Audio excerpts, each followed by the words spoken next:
In this simple tutorial, I'll show you how to duplicate an Airbnb listing. It literally only takes 30 seconds to do so. First off, why might you even want to duplicate a listing?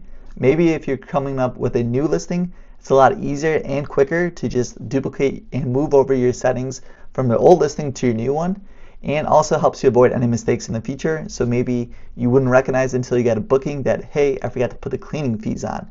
So to do so is very simple. All we have to do is go to Airbnb, and then in the top right, switch to hosting. From there, you're just going to click on listing. And then in the top right, you're going to see this little plus sign. Just click on that. And then we're just going to click on create from an existing listing.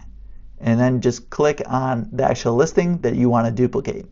And then you'll have the option to duplicate with photos or without.